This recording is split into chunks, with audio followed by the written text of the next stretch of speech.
Let's start our afternoon session. And the first speaker today is Grigory Kabatiansky from Skolkovo Institute, and it's joint work with Elena Egorova. And the topic is how to find counterfeit coins on a precision scale if the weights of coins are a priori unknown. Yeah, thank you for attending. Thank you for listening. I will try to be understandable because the problem is very easy. It's from it could be used for mathematical Olympiads if somebody find it's interesting. So the usual, starting from Erdős and Régnier, the usual problem with people interested in about finding counterfeit coins, and one of its statements is that we have not balance but exact or precise scale. So if you put some coins on the scale, then we know the exact weight of it. The usual assumption in this statement is that we know the weight of a genuine coin and we know the weight of counterfeit coins, and we just want to find all counterfeit coins. Then for us, together with Elena, the following more general statement was motivated by multiple access channels, where in fact simply different wording but the same mathematical problem. So imagine that the same situation, we have n coins, but now we don't know weights of the coins at all. Moreover, we don't know what does it mean, genuine coin or counterfeit coin. We just want to find the weights of the coins. But our assumption is that the main part of coins, namely at least n minus t, they have the same weight. Let in A doesn't known to us. So how many weightings we need to find it? I will talk about so-called non-adaptive search, because in this case we will go very quickly to linear algebra and we will see what kind of problem in linear algebra we want to find. So let I will be the set of coins which have the same weight A, and let J will be the complementary set, or say counterfeit coins. And again, precision scale allow us to know the exact weight of any subset coins which we measure right now. The question is, what is the minimal number of questions or tests or weightings which allow us to find the weight of all coins? Okay, so first of all, let's go to matrices. We can immediately substitute to any algorithm of such weightings the corresponding R times n matrix. The R with the number of tests. And it's this matrix, the ith row, is just characteristic vector of the corresponding subset of coins which we put on the scale. I mean, we put ones for the ith position if we put the ith coin on the scale, and 0 if not. Then the property that this measurement will gives us the correct values means that well, the weight, the result of this weighting can be immediately written as product as application of matrix H to the matrix to the vector X. And so we just demand that that for different vectors we have these different products. In coordinate theory, this H times X transposed called syndrome. So I will use sometimes this word syndrome. So if different sets of coins have a different syndromes, then we will find the weight. It's a question what the corresponding algorithm, can we do it efficiently, but it will be next stage. Okay, so now let's define by some auxiliary values. The most interesting is the first one.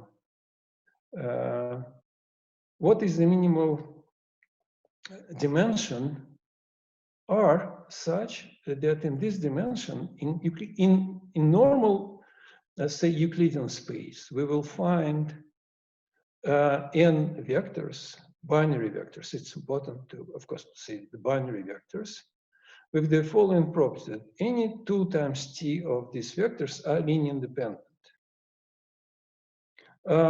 I would be interested to know, maybe this problem arose before and people know something about this. Therefore, something what we will provide is rather easy facts, mainly related with the following value. The same question, but now we are working on the n-dimensional space of the binary field, of the field of 2 elements. And we ask again the same question: how many vectors we can find there, the maximum number, of course, such that any 2 times t of them are independent. This is the main question of coding theory, because if you find such set, it's the same as to find the parity check matrix of the code which can correct linear code, of course, which can correct t errors. And the next 2 slides will be explaining the two easy inequalities, that this minimal number of tests or weightings to find weight of coins, it's q and t. It's between 2 values. These are r and t, and the same r and t plus 2 times t plus 1. In fact, it implicitly can be found in the paper of Nader Bshuti and Hanna Mazavi. This, the corresponding references here, but it's mixed there up, and there is no clearly written this inequalities, because from this we see, the question which we ask, in fact, is the question about this value, the minimal dimension which we find binary vectors in the property that any 2 times t of them are independent, linear independent. Okay, so let's prove it, and it's also show what the problem was trying to solve. First of all, let's prove that this number of tests or weightings is really at least this value r sub r. Indeed, okay, we will prove that in fact any 2 times t columns of our search matrix H are linear independent over the real numbers. Indeed, assume in contrary that there are such columns in number of 2 times t which are linear independent, and it's written here. Then, of course, what we will do is just split them in 2 parts. On one part, say left part, with t h I k, and another part with h I j, and it's written formally here. And construct 2 vectors. The vector x will have lambda on the positions on the first, say, t positions, and the rest positions are zeros.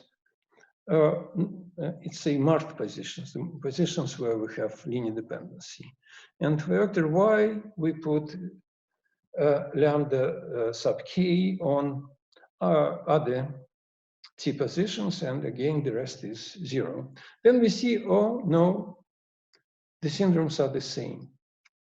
So we come to contrary. So we see that, to construct such non-adaptive search, means that we will need to construct a set of binary vectors in r-dimensional Euclidean space with the property that any 2 times t of them are linear independent. Okay, let's move to upper inequality, upper bound. It's also very easy. Saying formally, it means the following. We'll add 2 times t plus 1 testing just to find the weight of, say, genuine coin, A. How we will do it? Very easy. We just take coin by coin, different, say for simplicity, first 2 times t plus 1 coins. And we know that at least t plus 1 of them will have the same weight A. So we take, we know that it's easy to check that the property which we have, linear independency, is enough. So, and that's, so we see this, and its formally is written here. Moreover, let me explain the corresponding algorithm. The algorithm, of course, is not algorithm in a nice way. It's just brute force. We will just check all possible subsets. And here I denote it by A. Let's choose subset L of positions, of T positions, and consider the corresponding system of linear equations. The H0, H sub 0 is the matrix where any 2 times T columns are linear independent. S sub 0, it's something what we call from measurement. From measurement, it's we remove the first S1, S2, S2 times T plus 1 because they were reserved for unit matrix, and then just take it. So then now I finally see that I used the old slides. It's not clear, it's not written here. I didn't explain how the matrix H should, how to construct. In fact, I say it in words, but let me repeat again. The matrix H is very easy. The first 2 times T plus 1 rows are rows where we have on the left unit matrix, after that all zeros. That's something what we use for majority to find the weight A. The rest rows, it's the rows of the matrix H sub 0 which have this desired property that any 2 times T columns of the matrix are linear independent. So in the first 2 times T plus 1 rows, we use them to find the weight of genuine coin, A. And now by usage of this, we will try to solve the rest. And how to solve the rest? Because we have this equation, and now we know almost everything. We don't know only T unknown values, and we don't know where these T unknown values sits. Therefore, we choose different options. We choose this set L and say, okay, let this set L is the set of counterfeit, say coins which are different from genuine coins. And then we substitute such a vector into H sub 0 with knowledge that the rest values equals A. Therefore, we have system of linear equations for T unknown variables. And of course, we will immediately check that, first of all, there is a solution because we started from this. We have such vector X, and there couldn't be other solution because other solution immediately lead us to two vectors X and Y, which have the same syndromes, and therefore we will have that if we multiple H sub 0 on X minus Y, we will have a linear dependency of the vector of the columns of H sub 0, and how many columns? Not more than 2 times T, which contradict to the property of this. So yeah, so coming back, it means that, yeah, that's, we prove this. And in fact, our problem now is more or less about how to find this value. Oh, for the case when t is constant. Okay, now we go to the next proposition is very easy. It immediately follows from first is from linear algebra that if we have set of binary vectors which are linearly independent over the field of two elements, they are surely independent over the real numbers. Indeed, because if they're dependent, then all the corresponding minors R times R will be equal, will have determinant 0. But in binary case, it's not the same. It's not, for at least one of them is non-zero determinant. But determinant doesn't depend on the field in which we work.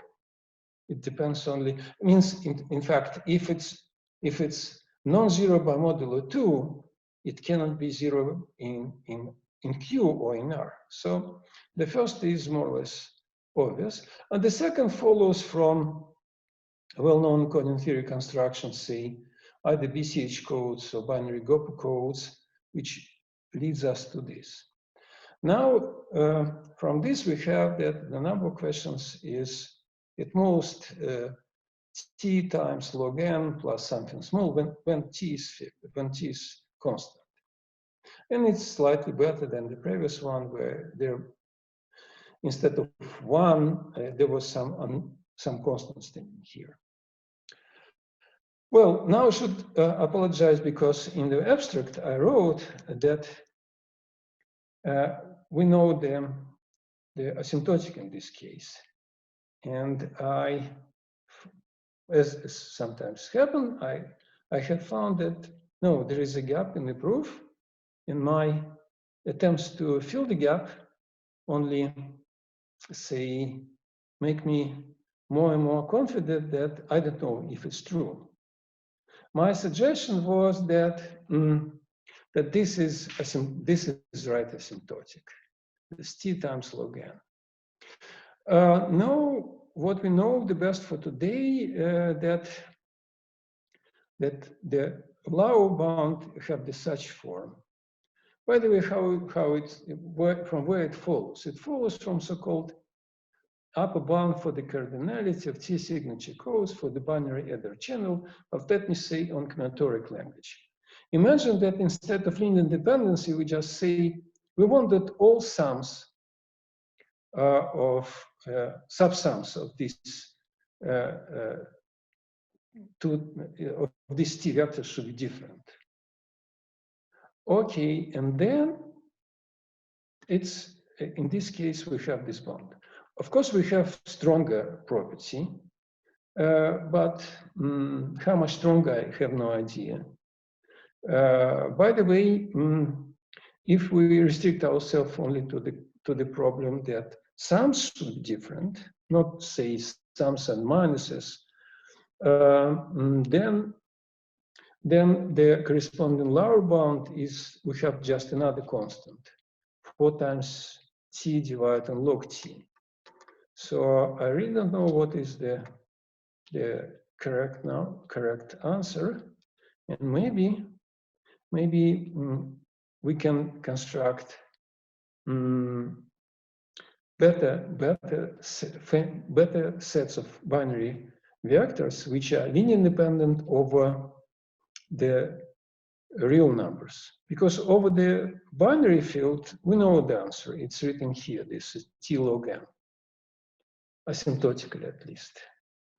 But for real numbers, I don't know. And moreover, I think maybe it was our mistake, and the correct number is has an order t divided on log t. So it's saying in the language of codes, the corresponding code, binary code of the real number will have cardinality in t times larger. So therefore, we cannot just remove it. So, and therefore, we come to the open questions. First of all, now it's open what is asymptotic for this case when the number of bad coins are fixed and goes to infinity. The next question is what the asymptotic in the case when t grows linearly, because in this case, something what was negligible small, 2 times t plus 1 easy weightings in the beginning, when t is linear, is not enough good, I think. Therefore, maybe we have better answer in this case. And finally, to develop the decoding algorithm, which will find the weight of the coins, because with lower polynomial complexity, like for codes, like with polynomial n square for the case when t is fixed, but it's really challengeable, also challengeable problem as the first one, because some algorithms which you know they works well for the binary field, and in this case we cannot simply use say reduction to this to the field of 2 elements. It doesn't work. Okay, that's the end. Yeah, thank you for your attention. Thank you, Grigory, for a nice talk.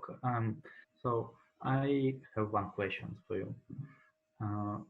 You consider kind of two regimes when t is fixed and n pass to infinity, and then linear regime. Yeah, t is a linear function, and but why did you choose linear restriction, quadratic or whatever? It's from coding theory. Because the motivation is usually the following: the counterfeit coins, it's like the errors in the channel. And what we usually assume about the channel, that the channel has probability of errors. So if you increase the length of your code word n, then the number of errors also grows linearly. So in the case of coins, of course, it's some kind of artificial one. Thank you. That's clear. As I see, there is no other questions. Thank you again.